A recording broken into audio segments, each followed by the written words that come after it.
السلام عليكم ورحمة الله وبركاته. إن الحمد لله نحمده ونستعينه ونستغفره ونعوذ بالله من شرور أنفسنا ومن سيئات أعمالنا. من يهد الله فلا مضل له ومن يضلل فلا هادي له. وأشهد أن لا إله إلا الله وحده لا شريك له وأشهد أن محمدا عبده ورسوله أرسله بالهدى ودين الحق ليظهره على الدين كله ولو كره المشركون. اللهم صل على محمد وعلى آل محمد كما صليت على إبراهيم وعلى آل إبراهيم إنك حميد مجيد. اللهم بارك على محمد وعلى آل محمد كما باركت على إبراهيم وعلى آل إبراهيم إنك حميد مجيد. يا أيها الذين آمنوا اتقوا الله حق تقاته ولا تموتن إلا وأنتم مسلمون. يا أيها الناس اتقوا ربكم الذي خلقكم من نفس واحدة وخلق منها زوجها وبث منهما رجالا كثيرا ونساء واتقوا الله الذي تساءلون به والأرحام إن الله كان عليكم رقيبا. يا أيها الذين آمنوا اتقوا الله وقولوا قولا سديدا يصلح لكم أعمالكم ويغفر لكم ذنوبكم ومن يطع الله ورسوله فقد فاز فوزا عظيما. ومن آياته أن خلق لكم من أنفسكم أزواجا لتسكنوا إليها وجعل بينكم مودة ورحمة إن في ذلك لآيات لقوم يتفكرون. رب اشرح لي صدري ويسر لي أمري واحلل عقدة من لساني يفقهوا قولي. മുഹമ്മദ് ജബനാൻ്റെയും ഫാമിദയുടെയും നിക്കാഹിൻ്റെ വേളയിൽ അവർക്ക് വേണ്ടി പ്രാർത്ഥിക്കാനാണ് നമ്മളെല്ലാവരും ഒരുമിച്ച് കൂടിയിട്ടുള്ളത്. അല്ലാഹു സുബ്ഹാനഹു വ തആല തക്കതായ പ്രതിഫലം നൽകി അനുഗ്രഹിക്കുമാറാകട്ടെ. ഇത് നമ്മുടെ സ്ഥിരം ദുആ ആണ്. അല്ലാഹു സുബ്ഹാനഹു വ തആല തക്കതായ പ്രതിഫലം നൽകി അനുഗ്രഹിക്കുമാറാകട്ടെ ഈ ഒരു നല്ല കാര്യത്തിന് എന്ന്. പക്ഷേ ഈ കൂട്ടത്തിൽ എത്ര ആൾക്കാർ ആ ഒരു നിയ്യത്ത് വെച്ചിട്ടുണ്ട്? എന്ത് നിയ്യത്ത്? ഞാൻ പറഞ്ഞ കാര്യമില്ലേ, എന്തിനാണ് നമ്മളിവിടെ കൂടിയിട്ടുള്ളത്? ജബനാനും ഫാമിദക്കും വേണ്ടി പ്രാർത്ഥിക്കുക എന്നുള്ള നിയ്യത്ത്. ഇങ്ങോട്ട് വരുമ്പോൾ ശരിക്കും പറഞ്ഞ എന്തേ നിങ്ങളെ നിയ്യത്ത്? ഇന്ന് ഏത് ഡ്രസ്സ് ഇടണം എന്നുള്ളൊരു നിയ്യത്ത് ഉണ്ടാവും അല്ലേ? ഇത് ഞാൻ കഴിഞ്ഞ കല്യാണത്തിന് ഇട്ടതാണ്, അപ്പോൾ ഒരു കാര്യം ചെയ്താൽ ഈ കല്യാണത്തിന് ഇട്ട ഇറക്കൂല, വേറെ ഇടാം, വേറെ ഇന്ന ആൾക്കാർ കാണല്ലോ എന്നുള്ള ലെവലിലാണ് അടുത്ത് വരുന്നത്. ഇനി അടുത്തതോ നെയ്ച്ചോറ് അല്ലെങ്കിൽ ബിരിയാണി എന്തായിരിക്കും ഒന്ന്? അവർ നിയ്യത്തുണ്ടാവും. ഒന്ന് ഉച്ചക്കൊന്നും വെക്കേണ്ട ആവശ്യമില്ല, നല്ല ഫുഡായിരിക്കും. അടുത്ത നിയ്യത്ത് ചിലപ്പോൾ അതായിരിക്കും വരിക അല്ലേ? എത്ര ആൾക്കാരൊന്ന് സ്വന്തത്തോട് ചോദിച്ചു നോക്കി, എത്ര ആൾക്കാർ ചിന്തിച്ചിട്ടുണ്ട് എനിക്ക് ഇവിടെ വന്നിട്ട് എനിക്ക് ജബനാന് വേണ്ടിയിട്ടും ഫാമിദയ്ക്ക് വേണ്ടിയിട്ടും ദുആ ചെയ്യണം? ചിന്തിച്ചിട്ടുണ്ടോ? അല്ല, അപ്പം ഓർക്ക് വേണ്ടി ദുആ ചെയ്തിട്ട് ഇപ്പം എന്താ കിട്ടാനുള്ളത്? പോയി കഴിഞ്ഞാൽ 2 ബിരിയാണി ഇട്ടു അല്ലേ? ഇനി അടുത്തതോ പോയില്ലെങ്കിൽ മോശമാണെന്നൊരു സാധനം നമ്മുടെ തലയിലുണ്ടാവും അല്ലേ? നിക്കാഹിന് പോയിട്ട് നിക്കാഹിൻ്റെ കറക്റ്റ് സമയത്ത് എത്തിയില്ലേ ചോദിക്കും. നിങ്ങൾ നിക്കാഹിന് എത്തിയില്ലല്ലോ. ഞാൻ ശരിക്കും അവിടെ വിചാരിച്ചു അങ്ങനെയെങ്കിൽ നിക്കാഹിൻ്റെ കറക്റ്റ് സമയത്ത് എനിക്ക് അവിടെ എത്തണം. കാരണം മൂപ്പരിക്കല്ലേ വിഷമാവും. മൂപ്പരിക്ക് വിഷമാവും നോക്കിയിട്ടാണ് വരുന്നതെങ്കിൽ കല്യാണത്തിന് വിളിച്ചത് ഞാൻ സ്വീകരിച്ചില്ലെങ്കിൽ അവർക്ക് വിഷമാവും അല്ലെങ്കിൽ മോശമാണ് എന്ന രീതിയിലുള്ള ചിന്തയാണ് എൻ്റെ തലയിലുണ്ടെങ്കിൽ നമ്മൾ നഷ്ടക്കാരിപ്പെട്ടു. അതുകൊണ്ടാണ് ഞാൻ പറയാൻ കാരണം കേട്ടോ. കാരണം ഈടെ വന്നിരിക്കുന്ന ഈ ഒരു സമയം യഥാർത്ഥത്തിൽ നമുക്ക് തരാൻ പോകുന്ന ബെനിഫിറ്റിനെ കുറിച്ച് നമ്മൾ മനസ്സിലാക്കിയിട്ടില്ല എങ്കിൽ നമ്മൾ ഈ സമയം വേസ്റ്റാണ്. നാളെ മത്സരയിലെത്തി അല്ലാഹു സുബ്ഹാനഹു വ തആല നമ്മളോട് പറയുന്നൊരു കാര്യമുണ്ട്. മോശമാണെന്നൊക്കെ വിചാരിച്ച് ചിന്തിച്ചിട്ടില്ലേനോ? അത് ആരെക്കുറിച്ചാണോ ചിന്തിച്ച് അങ്ങോട്ട് പോയി ചോദിച്ചാൽ മതി, ഒരു തരും വേണ്ടിയ സാധനം എന്നുള്ളത്. നഷ്ടക്കാരിൽ പെട്ടുപോകുന്ന അവസ്ഥയിലേക്ക് വരാൻ പാടില്ല. ആത്മാർത്ഥമായി ജബനാന് വേണ്ടിയും ഫാമിദയ്ക്ക് വേണ്ടിയും ദുആ ചെയ്യാൻ ഇവിടെ വന്നിരുന്ന് കഴിഞ്ഞാൽ അവർക്ക് വേണ്ടി ദുആ ചെയ്ത് കഴിഞ്ഞാൽ വെറുതെ ആവില്ലട്ടോ. നമ്മൾ ആർക്കെങ്കിലും വേണ്ടി ദുആ ചെയ്ത് കഴിഞ്ഞാൽ മലക്കുകൾ നമുക്ക് വേണ്ടി ദുആ ചെയ്യും. ആ ഒരു ആത്മാർത്ഥതയിൽ നമുക്ക് ഇവിടെ ഇരിക്കാൻ സാധിക്കട്ടെ. ഇനി ആർക്കെങ്കിലും ആ ഒരു നിയ്യത്ത് തലയിലില്ല എങ്കിൽ ആ നിയ്യത്ത് വെക്കുക. പക്ഷേ ഞാൻ ഒരുപാട് കല്യാണങ്ങളിൽ മുമ്പ് പങ്കെടുത്തിട്ടുണ്ട്. പക്ഷേ ആ സമയത്തൊക്കെ ബിരിയാണി, നെയ്ച്ചോറും ഡ്രസ്സും അതൊക്കെ തന്നെ എൻ്റെ തലയിലുണ്ടെങ്കിൽ റബ്ബുൽ ആലമീനായ ചമ്പുരാനെ ആ നല്ല കാര്യങ്ങൾക്കൊക്കെ റബ്ബേ എൻ്റെ വിവരക്കേട് കൊണ്ടാണ് ഞാൻ നിയ്യത്ത് വെച്ചിട്ടുള്ള റബ്ബേ എനിക്ക് അതിനൊക്കെ കൂലി തരണേ എന്ന് ഈ ഒരു നിമിഷത്തിൽ നമുക്ക് ചിന്തിക്കാൻ സാധിച്ചാൽ ഈ ഒരു സദസ്സ് തീർച്ചയായിട്ടും നമുക്ക് ബെനിഫിഷ്യലായിട്ട് മാറും. കാരണം ഒരാൾ പോലും ബെനിഫിഷ്യൽ അല്ലാണ്ട് ഒരു കാര്യം ചെയ്യാൻ പാടില്ല. എനിക്ക് ഗുണമില്ലാത്ത കാര്യം എന്ന രീതിയിൽ ചെയ്യാൻ പാടില്ല. എങ്കിലേ ബാക്കിയുള്ള ആളുകളിലേക്ക് സ്നേഹം എത്തിക്കാൻ പറ്റൂ. അത് തന്നെയാണ് വളരെ ചുരുങ്ങിയ വാക്കുകൾ ഞാൻ ഇവിടെ പറയാൻ വേണ്ടി ശ്രമിക്കുന്നത്. വജഅല ബൈനക്കും മവദ്ദത്തൻ വറഹ്മ നമ്മൾ ഒരുപാട് പ്രസംഗങ്ങളിൽ കേട്ടിട്ടുള്ളതാണ് അല്ലേ? അതായത് നിങ്ങളിൽ ഞാൻ പ്രണയം, സ്നേഹം ഇട്ട് തന്നിട്ടുണ്ട്, അതുപോലെ തന്നെ കാരുണ്യം ഇട്ട് തന്നിട്ടുണ്ട്. അത് നമ്മൾ ഇങ്ങനെ എന്താക്കണം? റിലേഷൻഷിപ്പിലേക്ക് ചൊരിയണം. റിലേഷൻഷിപ്പിലാണ് സമാധാനം കണ്ടെത്തുക. ഒരൊറ്റ ചോദ്യം. കാരണം ഇവിടെ കല്യാണം കഴിഞ്ഞിട്ടുള്ള ഭൂരിഭാഗം ആൾക്കാരുടെ തലയിൽ വന്നുള്ളൊരു ചോദ്യമായിരിക്കും, എന്തുകൊണ്ടായിരിക്കും കല്യാണം കഴിഞ്ഞ് തുടക്കത്തിലുണ്ടായിരുന്ന ഒരു ഫീൽ എനിക്കിപ്പോൾ കിട്ടാത്തതെന്ന്. ആത്മാർത്ഥമായി ചോദിച്ചു, കല്യാണം കഴിഞ്ഞ് തുടക്കത്തിലുള്ള ഫീൽ എന്തുകൊണ്ടാണ് കിട്ടാത്തതെന്ന്. അതിനു മുമ്പ് ഞാനൊരു ചോദ്യം ചോദിക്കാം. ഈ ചോദ്യത്തിൻ്റെ ഉത്തരം എന്താണ് എന്ന് നിങ്ങളൊന്ന് മനസ്സിൽ പറയാൻ വേണ്ടി ശ്രമിക്കാം. ഞാനൊരു മത്സരത്തിനെ കുറിച്ചാണ് ചോദിക്കാൻ പോകുന്ന ഒരു മത്സരമാണ്. ഈ ഒരു മത്സരത്തിൻ്റെ പ്രത്യേകത എന്താണെന്നറിയാം? ഈ മത്സരം തുടങ്ങുന്നതിന് മുമ്പേ മത്സരം ജയിച്ച പോലെ മനുഷ്യന്മാർ സന്തോഷിക്കും. മത്സരം തുടങ്ങണ്ട, മത്സരം തുടങ്ങുന്നതിന് മുമ്പേ മത്സരത്തിൽ ജയിച്ച പോലെ സന്തോഷിക്കുക. രണ്ടാമത്തതോ, എതിർ ടീം സ്കോർ ചെയ്യുമ്പോഴാണ് നമ്മൾ സന്തോഷിക്കുക. ഇപ്പോൾ ഇന്ത്യ ഓസ്ട്രേലിയ തമ്മിൽ ക്രിക്കറ്റ് കളി എടുക്കാമെന്ന് വിചാരിക്കാം. അപ്പോൾ ഓസ്ട്രേലിയ നല്ല റൺ സ്കോർ ചെയ്യുമ്പോഴാണ് ഇന്ത്യക്കാർ സന്തോഷിക്കുക എന്നുള്ള രീതിയിൽ, അതായത് എൻ്റെ എതിരാളി സ്കോർ ചെയ്യുമ്പോഴാണ് ഞാൻ ഏറ്റവും കൂടുതൽ സന്തോഷിക്കുക. ഈ മത്സരത്തിൻ്റെ പേര് വല്ല ഐഡിയ ഉണ്ടോ? അതായത് മത്സരം തുടങ്ങുന്നതിന് മുമ്പേ മത്സരം ജയിച്ച പോലെ സന്തോഷിക്കുകയും മത്സരത്തിന് സമയത്ത് എതിരാളി സ്കോർ ചെയ്യുന്ന സമയത്ത് എനിക്ക് സന്തോഷം വരുന്നൊരു ഗെയിം അതേതാ അറിയോ? ഇനി പറയുന്നവരാണ് കല്യാണം. കല്യാണം തുടങ്ങുന്നതിന് മുമ്പേ എന്തെല്ലാം സന്തോഷമാണ്. റബ്ബിൽ ആലമീനായ തമ്പുരാൻ എൻ്റെ ജീവിതം ഇതോടുകൂടി മാറി. സത്യം മാറും, ഉറപ്പാ. ഇപ്പം നിങ്ങൾ വിചാരിച്ച മാറ്റി അയക്കില്ല എന്ന് മാത്രം. എൻ്റെ ജീവിതം ഇതോടുകൂടി മാറാൻ പോകണം. കാരണം എന്നെ മനസ്സിലാക്കുന്ന ഒരു വ്യക്തി എൻ്റെ ജീവിതത്തിലേക്ക് കടന്നു വരുന്നതിലൂടെ എൻ്റെ ലൈഫ് അടിപൊളി സൂപ്പർ ആവാൻ പോകണം. അതുകൊണ്ടല്ലേ save the date, I got my soulmate, എന്തെല്ലാം സ്റ്റാറ്റസാണ് റബ്ബിൽ ആലമീൻ. ഫൈനലി ഞാൻ കാത്തു നിന്നിരുന്ന അല്ലെങ്കിൽ അതിലും വലുതായിട്ടുള്ള ഒരാൾ എനിക്ക് കിട്ടി. ഇതാ ആൾക്കാരുടെ തലയിലുണ്ടാവുക ആണേ അല്ലേ? ഈ ഒരു ചിന്തയും വെച്ചിട്ട് കല്യാണത്തിലേക്ക് കടന്നതിൻ്റെ അവസ്ഥയിലാണ് പല ആൾക്കാർക്കും പടച്ചമ്പുരാരെ ഞാൻ ഇതിലാ പൊട്ട് കിടക്കണത് അറിയില്ലല്ലോ. അതാണ് ചിന്ത എങ്കിൽ ഉറപ്പ് ഞാൻ പറയുന്നു, ഈ വിവാഹമായിരിക്കും നിങ്ങളുടെ ജീവിതത്തിലെ ഏറ്റവും വലിയ തലവേദന. തമാശയല്ല കേട്ടോ, സീരിയസ് ആയിട്ട് പറയാം. എൻ്റെ ജീവിതം ഓക്കെയാക്കാൻ വേണ്ടി എൻ്റെ ജീവിതത്തിലേക്ക് കടന്നു വന്ന ആളാണ് എൻ്റെ ഭാര്യ എന്നൊരു ചിന്തയാണ് എൻ്റെ തലയിലുള്ളത് എങ്കിൽ, എൻ്റെ ജീവിതം ഓക്കെയാക്കാൻ വേണ്ടി എൻ്റെ ജീവിതത്തിലേക്ക് കടന്നു വന്ന ഒരാളാണ് എൻ്റെ ഭർത്താവ് എന്ന ചിന്തയുമായാണ് ഒരാൾ കല്യാണത്തിലേക്ക് കടക്കുന്നതെങ്കിൽ പതിയെ ആ ബന്ധത്തിൻ്റെ തിളക്കം നഷ്ടപ്പെട്ടു തുടങ്ങും. പിന്നീട് അതൊരു കല്ലായിട്ട് മാറും ജീവിതത്തിലെ. അത് പാടില്ല. യഥാർത്ഥത്തിൽ ഈ ഒരു കല്യാണം കൊണ്ട് എൻ്റെ സ്വഭാവം മെച്ചപ്പെടാൻ പോവാണ്.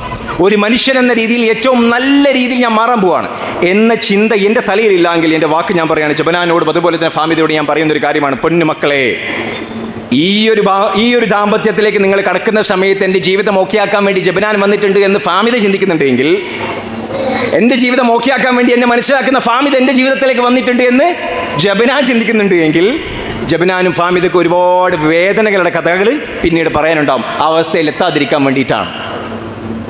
ഒരു ഭർത്താവ് എന്ന രീതിയിൽ എനിക്ക് വളരണം, ഒരു ഭാര്യ എന്ന രീതിയിൽ എനിക്ക് വളരണം. അതിനെനിക്ക് കിട്ടിയ ഏറ്റവും വലിയ അവസരമാണ് കല്യാണം. ഇത്രയേ ഉള്ളൂ, ഇതിനപ്പുറത്തേക്കൊന്നുമില്ല. എനിക്ക് വളരണം, എൻ്റെ വളർച്ചയിൽ എൻ്റെ സന്തോഷം. കല്യാണം തുടങ്ങുക എന്ന് പറഞ്ഞാൽ ഇതുവരെയുള്ള കാര്യങ്ങളൊക്കെ ഈസി പ്രോസസ്സാണ്, വളരെ എളുപ്പമാണ്. ഇപ്പോൾ എന്തെല്ലാം മെനക്കെടയിൽ അവിടെ ആലോചിച്ച് ഇവിടെ ആലോചിച്ച് ബ്രോക്കർ അവിടുന്ന് വന്ന് ബ്രോക്കർ ഇവിടുന്ന് അങ്ങോട്ട് പോയി അവിടുന്ന് ആലോചിച്ച് ഇത് കൂടി അങ്ങനെ ഫുള്ള് കാര്യങ്ങളൊക്കെ സെറ്റാക്കി അങ്ങനെ അല്ലാഹം ഒറ്റ കാര്യം ഏറ്റവും എളുപ്പമുള്ള പരിപാടിയാണ്. ഈ സംഭവം വരെ വളരെ എളുപ്പമാണ്. യഥാർത്ഥത്തിലുള്ള പ്രയാസങ്ങളല്ല കേട്ടോ, യഥാർത്ഥത്തിലുള്ള നിങ്ങളുടെ വളർച്ചയ്ക്ക് വേണ്ടിയിട്ടുള്ള ചാലഞ്ച് തുടങ്ങാൻ പോകുന്നു. ഈ വിവാഹം ഒരു മനുഷ്യൻ എന്ന രീതിയിൽ നമ്മളെ ഏറ്റവും നല്ല രീതിയിൽ മാറ്റാൻ വേണ്ടിയിട്ട് അല്ലാഹു സുബ്ഹാനഹു വ തആല നമുക്ക് തന്ന ഗിഫ്റ്റാണ്. ഇനി പല കല്യാണങ്ങളിൽ നടക്കുന്നൊരു കാര്യം ഉണ്ടാവും. കല്യാണത്തിന് തുടക്കത്തിലുണ്ടാകുന്ന വല്ലാത്തൊരു ഫീലാണ്. കുറച്ച് കഴിഞ്ഞ് കഴിഞ്ഞാൽ പങ്കാളി മൈൻഡ് ചെയ്യാൻ നമുക്ക് ക്ഷമ ഉണ്ടാവില്ല. നമ്മുടെ ന്യായം എന്താണെന്നറിയോ? എന്താ ന്യായം? അനക്കൊക്കെ വേണ്ടിയിട്ടല്ല ഞാൻ ഓടുന്നതെന്നുള്ള ന്യായം. സ്നേഹം എന്നൊരു കാര്യം കൊടുക്കാൻ നമ്മൾ മടിച്ചു കഴിഞ്ഞാൽ, പിന്നീട് കൊടുക്കാമെന്ന് വിചാരിച്ചു കഴിഞ്ഞാൽ എഴുതി വെച്ചോളി, 100% ജീവിതത്തിലെ ഏറ്റവും വലിയ നഷ്ടക്കാരിൽ നമ്മൾ പെട്ടുപോകും. ഉദാഹരണം ഞാൻ പറഞ്ഞുതരാം. സ്വർഗത്തേക്കാൾ വലുതായിട്ടൊന്നുമില്ലല്ലോ. അതായത് ഇന്ന് ഇവിടെ ഈ ഭൂമിയിലുള്ള മനുഷ്യന്മാർക്ക് ചിന്തിക്കാൻ കഴിയാത്ത കാര്യങ്ങൾ ഉള്ളൊരു സ്ഥലമാണ് സ്വർഗം. ആ സ്വർഗം ലഭിച്ച ആദം നബി അലൈഹി സ്വലാമിന് ആ ഒരു ഒറ്റപ്പെടൽ ഫീൽ ചെയ്തിട്ടുണ്ട് എങ്കിൽ, അവിടെ ഹവ്വാ ബീവി വന്നതിന് ശേഷമാണ് ആ ഒറ്റപ്പെടൽ ആദം നബി അലൈഹി സ്വലാമിന് പോയത് എങ്കിൽ, ഞാൻ ഒറ്റ കാര്യം മാത്രമേ ഞാൻ പറയാം, ഇണയുമായുള്ള ബന്ധത്തിൽ ഞാൻ മുൻതൂക്കം കൊടുത്തിട്ടില്ല എങ്കിൽ സ്വർഗം കിട്ടിയിട്ടും കാര്യമില്ല എന്ന ചിന്ത ആ തലയിൽ വരേണ്ടത്. കാരണം റസൂൽ സല്ലല്ലാഹു അലൈഹി വസല്ലം പഠിപ്പിച്ചിട്ടുണ്ട്, എന്താ? നിങ്ങളിൽ ഏറ്റവും ഉത്തമൻ ആരാന്നറിയോ? നിങ്ങളുടെ പങ്കാളിയോട് ഏറ്റവും നല്ല രീതിയിൽ പെരുമാറുന്നവനാണ്. നിങ്ങൾ ചില്ലറ കാര്യമല്ല ഈ കല്യാണം എന്ന് പറഞ്ഞ് കല്യാണത്തിലേക്ക് കടക്കുമ്പോൾ ഒരു വ്യക്തി എന്ന രീതിയിൽ ഏറ്റവും മനോഹരമായി ജീവിക്കാൻ പടച്ചോൻ തന്ന ഒരു അവസരത്തിൽ ഞാൻ എൻ്റെ പങ്കാളിയെ കിട്ടുന്നത് വരെ മാത്രം, അതായത് ആ പങ്കാളിയെ പൂർണ്ണമായി അനുഭവിക്കുന്നത് വരെ മാത്രം ഞാൻ കൊണ്ടുനടക്കും. കാമുകനും കാമുകിയ കല്യാണത്തിന് മുമ്പ് ആയിക്കോട്ടെ, അസ്തഗ്ഫിറുല്ലാഹ്, കല്യാണത്തിന് ശേഷം കുറച്ചു കാലം കാമുകനും കാമുകി എന്ന് പറഞ്ഞാൽ എന്താർത്ഥം? ഞാൻ ചേസ് ചെയ്തുകൊണ്ടേയിരിക്കും, കാരണം ഞാൻ മുഴുവനായി അനുഭവിച്ചിട്ടില്ല. ഒരു പുതിയ മൊബൈൽ ഫോൺ വാങ്ങിക്കഴിഞ്ഞാൽ ആ പുതിയ മൊബൈൽ ഫോണിൽ നമുക്ക് ഉണ്ടാകുന്ന ഫീച്ചേഴ്സ് ഇല്ലേ, ആ ഫീച്ചേഴ്സ് മുഴുവനായി അനുഭവിക്കാത്തതുകൊണ്ട് തുടക്കത്തിൽ നല്ല കവറൊക്കെ ഇട്ട് ഇങ്ങനെ സൈഡിലേക്കൊക്കെ വെച്ച് അതോ വീണ് പോകണ്ടെന്നുള്ള രീതിയിൽ ഞാൻ എൻ്റെ ഭാര്യയെ കൊണ്ടു നടക്കും, ഞാൻ എൻ്റെ ഭർത്താവിനെ കൊണ്ടു നടക്കും. കുറച്ചു കാലം കഴിഞ്ഞാൽ ഏകദേശം എന്തൊക്കെ ഫീച്ചർ എൻ്റെ ഭാര്യയ്ക്ക് കിട്ടാനുണ്ട് എന്നുള്ളത് എനിക്കറിയാം, എൻ്റെ ഭർത്താവിന് എന്തൊക്കെ ഫീച്ചർ എനിക്ക് തരാൻ പറ്റുമെന്ന് എനിക്കറിയാം. പിന്നെന്തായി? പിന്നെന്ന് പറഞ്ഞാൽ മടുക്കാൻ തുടങ്ങും. മടുക്കാന്ന് പറഞ്ഞാൽ ഇനി എന്തൊക്കെയാണ് കുറ്റം കുറവുള്ളതെന്ന് കണ്ടെത്താൻ തോന്നും. അങ്ങനെ നമ്മൾ പുതിയ ഫോൺ വാങ്ങാൻ നോക്കുക, കാരണം ഇതിൽ അത്ര സ്റ്റോറേജ് ഇല്ല, ഇതിൽ അതില്ല, അതുകൊണ്ടൊരു പുതിയ ഫോണ് അല്ലെങ്കിൽ പുതിയ കാറ്. ഇതേ രീതിയിൽ നമ്മളെങ്ങാനും റിലേഷൻഷിപ്പിനെ മനുഷ്യൻ്റെ രീതിയാണ് കേട്ടോ, അതുകൊണ്ടാണ് ഞാൻ ഇത് പറയാനുള്ള റീസൺ. ഇതേ രീതിയിൽ നമ്മൾ ദാമ്പത്യത്തെ കണ്ടു കഴിഞ്ഞാൽ ഉറപ്പ് ഞാൻ പറയുന്നു, ഇന്ന് ഫാമിദ എന്ന തിളക്കമില്ലേ, ജബനാന് തോന്നിയ ഫാമിദ എന്ന തിളക്കം വളരെ എളുപ്പത്തിൽ നഷ്ടപ്പെടും. കാരണം അത് അങ്ങനെയാണ് മനുഷ്യൻ്റെ രീതി. ജബനാൻ എന്നൊരു തിളക്കമില്ലേ, അത് വളരെ എളുപ്പത്തിൽ നഷ്ടപ്പെടും. ആ തിളക്കം നഷ്ടപ്പെടാതിരിക്കണമെങ്കിൽ എന്താ ചെയ്യേണ്ടേ? അതുമാത്രം ഞാൻ പറഞ്ഞുകൊണ്ട് ഞാൻ എൻ്റെ വാക്കുകൾ വളരെ പെട്ടെന്ന് തന്നെ അവസാനിപ്പിക്കും. എന്താ വേണ്ടേ? ഉദാഹരണത്തിന് ഇതെൻ്റെ പെണ്ണുങ്ങൾ എനിക്ക് തന്ന മോതിരാണ്. ഇതേപോലെ എൻ്റെ ഒപ്പം എനിക്ക് ഒരു മോതിരം തന്നിട്ടുണ്ട്. വെള്ളിയുടെ ഒരു മോതിരാണ്, സ്നേഹം കൊണ്ട് തന്നിട്ടുള്ളൊരു മോതിരാണ്. ഒരു തവണ ഞാനൊരു റെസ്റ്റോറൻറ്റിൽ പോയി തിരിച്ചു വന്നതേ എനിക്ക് ഓർമ്മയുള്ളൂ. പക്ഷേ എൻ്റെ കയ്യിൽ എന്തില്ല, മോതിരമില്ല. ടെൻഷനാവാൻ തുടങ്ങി, ഉറങ്ങാൻ പറ്റുന്നില്ല. ഞാൻ പൊന്നുപോലെ കൊണ്ടു നടക്കുന്ന മോതിരാണ്, എൻ്റെ ഒപ്പം എനിക്ക് തന്ന മോതിരാണ്. ആ മോതിരത്തിൽ 3 വരകളുണ്ടായിരുന്നു. ആ 3 വരകൾ ഞാൻ നോക്കിയ പല അർത്ഥങ്ങൾ ഞാൻ എൻ്റെ തലയിൽ എൻ്റെ ജീവിതം മാറാൻ വേണ്ടി വെച്ചിട്ടുണ്ടായിരുന്നു. അതിൻ്റെ കീമത്തി വില വേറെ ആർക്ക് പറഞ്ഞാൽ മനസ്സിലാവില്ല. ഉറക്കം കിട്ടുന്നില്ല. ഞാൻ പിറ്റേന്ന് എഴുന്നേറ്റ് ആ മോതിരത്തിന് വേണ്ടി തപ്പാണ്, എനിക്ക് എവിടെയാണെന്ന് മനസ്സിലാവുന്നില്ല. ആളുകൾ എന്താണ് ഈ ഒരു മോതിരത്തിന് വേണ്ടിയിട്ടാണ് ഞാനോട് എനിക്കിത് വേണം, എനിക്ക് എങ്ങനെയെങ്കിലും ആ മോതിരം വേണം, എനിക്ക് നടക്കണില്ല. തപ്പിത്തലിങ്ങനെ ആലോചിക്കുക, ഈ റെസ്റ്റോറൻറ്റിലാണല്ലോ അപ്പം ഞാൻ പോയത്, അവിടെ നിന്ന് പോയോക്കാം, നന്നായിട്ട് വണ്ടി ഓടിച്ച് പോകണം. ഞാൻ വണ്ടി ഓടിച്ച് പോയി അവിടെ ഉള്ളവരൊക്കെ ചോദിച്ചു, ആർക്കും യാതൊരു ഐഡിയ ഇല്ല. പെട്ടെന്നൊരാൾ ഒറ്റ മിനിറ്റ് എന്നുകൊണ്ട് ഒരുത്തനെ വിളിച്ചു. കഴിഞ്ഞ ദിവസം മജീസിൽ ഇരുന്ന് ഭക്ഷണം കഴിക്കുന്ന സമയത്ത് നിലത്തുനിന്നൊരു മോതിരം കിട്ടിയിട്ട് ഓന് ആരില്ലല്ലോ എന്ന് വിചാരിച്ചു ഓന് എടുത്തിട്ടിനി ഇനി അതെങ്ങനെയാണോ നോയിക്കളി എന്ന് പറഞ്ഞിട്ട് ഒരാൾ എൻ്റെ അടുത്ത് പറഞ്ഞു, അവിടെയുള്ള എംപ്ലോയീസിൽ. അവ ഒന്ന് കാണിച്ചത് എൻ്റെ മോതിരം. ഞാൻ അവന് പകരം എന്ത് കൊടുക്കാൻ റെഡിയേനും. പക്ഷെ ആ മോതിരം ആ ഒരു സമയം കൊണ്ട് ഞാൻ ഒരു പക്ഷേ ട്രെയിനിങ്ങിനോ വേറെ ക്ലാസ്സുകളൊക്കെ പോയി കഴിഞ്ഞാൽ എനിക്ക് അതിനേക്കാൾ എത്രയോ പൈസ ഉണ്ടാക്കി അങ്ങനത്തെ 100 എനിക്ക് വാങ്ങാം. പക്ഷെ എനിക്ക് അതെങ്ങനെയെങ്കിലും ആ മോതിരം കിട്ടിയേ മതിയാകൂ. ആ മോതിരം കിട്ടിയപ്പോൾ ഉണ്ടായ ഒരു സന്തോഷമല്ലേ, പ്രത്യേകിച്ചൊരു പുതുമ ആ മോതിരത്തിനില്ല. ആ മോതിരം എനിക്ക് എങ്ങനെ പ്രിയപ്പെട്ടതായി? ഈ മോതിരം അത്രമേൽ പ്രിയപ്പെട്ടതാണ് എന്ന് എൻ്റെ ശരീരത്തെ ഇതേ രൂപത്തിൽ പഠിപ്പിച്ചത് കൊണ്ടാണ് ആ മോതിരം എനിക്ക് ആ ഒരു ഫീലിംഗ് തന്നത്.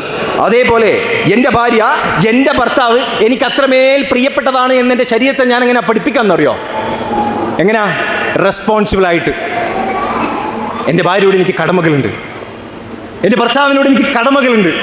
എൻ്റെ സന്തോഷം എൻ്റെ ഭാര്യ എനിക്ക് എന്തെങ്കിലും ചെയ്തു തരുമ്പോഴല്ല, എൻ്റെ സന്തോഷം എൻ്റെ ഭർത്താവ് എനിക്ക് എന്തെങ്കിലും ചെയ്തു തരുമ്പോഴല്ല.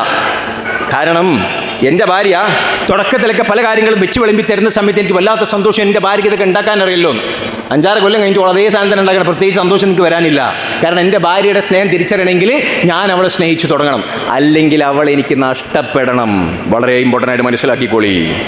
ഈ ഒരു സാധനം ഉണ്ടല്ലോ, ഈ ഒരു തിരിച്ചറിവ് അവൾ നങ്ങാനും നഷ്ടപ്പെട്ട സമയത്തെങ്ങാനും നമ്മൾ വരുന്നുണ്ട് എങ്കിൽ, ഈ ഒരു തിരിച്ചറിവ് ആ മൂപ്പരെങ്ങാനും നഷ്ടപ്പെട്ട സമയത്താണ് നമ്മുടെ തലയിൽ വരുന്നത് എങ്കിൽ എഴുതി വെച്ചോളി, സഹിക്കാൻ പറ്റാത്ത വേദനയായിരിക്കും. ഒരാളുടെ സ്നേഹം തിരിച്ചറിയാൻ 2 വഴികളാണ്. അയാൾ ഒന്നുകിൽ നഷ്ടപ്പെടുക, രണ്ടാമത് അയാളെ സ്നേഹിക്കുക. സ്നേഹത്തിൻ്റെ ഭാഷയിലൂടെ അല്ലാതെ മറ്റയാളുടെ സ്നേഹം മനസ്സിലാക്കാൻ കഴിയില്ല. ഞാൻ ഇത്രയും ഡീപ്പായിട്ട് ഈ കാര്യങ്ങൾ നിങ്ങളുടെ മനസ്സിലേക്ക് പറയാൻ വരിക്കുന്ന കാര്യം എന്താണെന്ന് വെച്ചാൽ, ഇന്ന് നടക്കാൻ പോകുന്ന അള്ളാഹ്ക്ക് ഏറ്റവും ഇഷ്ടപ്പെട്ട കാര്യമാണ്.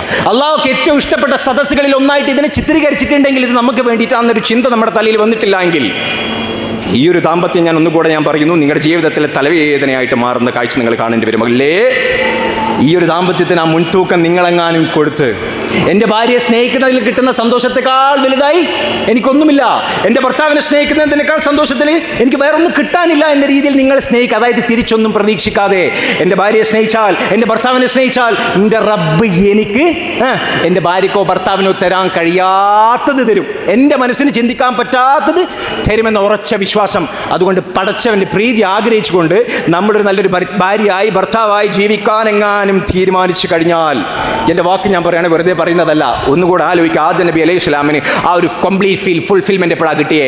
ഹവ്വ ബീവി വന്നപ്പോഴേ കിട്ടിയിട്ടുള്ളൂ. സ്വർഗം കിട്ടിയിട്ടും കാര്യമില്ല. അതായത് എന്തെങ്കിലും കാര്യങ്ങൾ വെട്ടിപ്പിടിക്കാനുള്ള നെട്ടോട്ടത്തിൽ സ്വന്തം ഭാര്യയെ ഭർത്താവിനെ അവഗണിച്ചുകൊണ്ടാണ് നിങ്ങൾ പോകുന്നതെങ്കിൽ എന്ത് കാര്യം നേടിയിട്ടും കാര്യമില്ല. ഉറപ്പ് ഞാൻ പറയുന്നത് നിങ്ങൾക്ക് ഫീൽ ഉണ്ടാവില്ല. നിങ്ങൾക്കൊക്കെ പരിചയമുള്ള ആളുകൾ എല്ലാം എന്തെല്ലാം ഉണ്ടോ ഒരൊക്കെ വെൽത്തുമ്പിലാണ്. ഇങ്ങനെയുള്ള ആളുകളുമായി നേരിട്ട് സമ്പർക്കത്തിലിരിക്കുമ്പോൾ അവരെൻ്റെ അടുത്ത് വന്നിരിക്കുന്നത് അവർക്ക് കിട്ടിയ പുതിയ പ്രോജക്റ്റിനെ പറ്റിയോ പൈസയെ പറ്റിയോ സംസാരിക്കാനല്ല അവർ വരുന്നത്. എനിക്ക് എന്താണെന്നറിയാം, എന്തോ ഒരു ഫീൽ കിട്ടുന്നില്ല. ആദം നബി അലൈഹി സ്വലമിന് കിട്ടാത്ത അതേ ഫീൽ തന്നെയാ, കിട്ടൂല. ഇണ, ആ ഇണയ്ക്ക് നമ്മൾ ആദ്യം പരിഗണന കൊടുത്തിട്ടില്ല എങ്കിൽ, കരിയറിനേക്കാളും ജോലിയെക്കാളും എന്തിനേക്കാളും ആദ്യം ഇണക്ക് നമ്മളെങ്ങാനും പ്രാധാന്യം കൊടുത്തു കഴിഞ്ഞാൽ ഇതെൻ്റെ വാക്കാണ്. എൻ്റെ വാക്ക് വെറുതെ പറയുന്നതല്ല കേട്ടോ. ഒരുപാട് കൗൺസിലിംഗ് എക്സ്പീരിയൻസ് കൊണ്ടും ഇതുമായി ബന്ധപ്പെട്ട് ഡീപ്പായിട്ട് ഇരുന്ന് പഠിച്ചത് കൊണ്ടും ഞാൻ പറയുന്നതാണ്. അതിനെങ്ങാനും നിങ്ങൾ പ്രാധാന്യം കൊടുത്തു കഴിഞ്ഞാൽ, ഒരു നല്ല ഭർത്താവ്, ഒരു നല്ല ഭാര്യ, ഇതാണ് ഇനി മുതൽ എൻ്റെ ലക്ഷ്യമെന്ന രീതിയിൽ നമ്മളെങ്ങാനും ഒരു തീരുമാനം എടുത്തു കഴിഞ്ഞാൽ, സുബ്ഹാനല്ലാഹ് സുബ്ഹാനല്ലാഹ്, ഈ ജീവിതത്തിൽ നമുക്ക് കിട്ടാവുന്ന ഏറ്റവും വലിയ ഫീലിംഗ് നമുക്ക് കിട്ടിയിരിക്കും. അല്ലാഹു സുബ്ഹാനഹു വ തആല അങ്ങനെയുള്ള ഭാഗ്യവാന്മാരിൽ നമ്മളെല്ലാവരെയും ഉൾപ്പെടുത്തി അനുഗ്രഹിക്കുമാറാകട്ടെ. റബ്ബുൽ ആലമീനായ തമ്പുരാനെ, ഇന്ന് ജബനാനും അതേപോലെ തന്നെ ഫാമിദയും വിവാഹിതരാകുകയാണ്. റബ്ബുൽ ആലമീനായ തമ്പുരാനെ, റബ്ബേ നിന്നെ മറന്നുകൊണ്ട് ഒരു നിമിഷം പോലും ജീവിക്കേണ്ട അവസ്ഥ അവർക്ക് വരുത്തല്ലേ അല്ലാഹ്. ഏറ്റവും നല്ല രീതിയിൽ ജീവിച്ചുകൊണ്ട് സ്വാലിഹായിട്ടുള്ള മക്കളെല്ലാം ഉണ്ടായി. ആ മക്കൾ ദുനിയാവിൽ എനിക്ക് ഉപകരിക്കുന്ന, അതേപോലെ തന്നെ നാട്ടുകാർക്ക് ഉപകരിക്കുന്ന പോലെ ഉണ്ടായി സ്വർഗ്ഗത്തിൽ എനിക്കൊരു വെളിച്ചമായിട്ട് മാറാൻ റബ്ബുൽ ആലമീനായ തമ്പുരാനെ തൗഫീഖ് ചെയ്യണേ നാഥ. റബ്ബുൽ ആലമീനായ തമ്പുരാനെ, നമ്മളെല്ലാവരും ഇവിടെ ഒരുമിച്ച് കൂടിയിട്ടുള്ളത് റബ്ബേ നിനക്ക് ഏറ്റവും ഇഷ്ടപ്പെട്ട ഒരു സദസ്സിലാണ് റബ്ബേ. ഇവിടെ ഇരുന്ന് നമ്മൾ ചെലവഴിക്കുന്ന ഓരോ സെക്കൻഡിനും റബ്ബേ ഒരു ചെറിയൊരു തുരുമ്പ് പോലും കുറയാതെ റബ്ബേ എനിക്ക് റബ്ബുൽ ആലമീനായ തമ്പുരാനെ എനിക്ക് ഒരുപാട് തരണേ, കൂലി തരണേ അല്ലാഹ്. اللهم اغفر للمؤمنين والمؤمنات والمسلمين والمسلمات الأحياء منهم والأموات إنك مجيب الدعوات يا قاضي الحاجات. اللهم أعز الإسلام والمسلمين وأذل الشرك والمشركين. اللهم أعز الإسلام والمسلمين وأذل الشرك والمشركين. اللهم أعز الإسلام والمسلمين وأذل الشرك والمشركين. اللهم أجرنا من النار. اللهم أجرنا من النار. اللهم أجرنا من النار. ربنا هب لنا من أزواجنا وذرياتنا قرة أعين واجعلنا للمتقين إماما. ربنا تقبل منا إنك أنت السميع العليم وتب علينا إنك أنت التواب الرحيم. ربنا آتنا في الدنيا حسنة وفي الآخرة حسنة وقنا عذاب النار. وآخر دعوانا الحمد لله رب العالمين.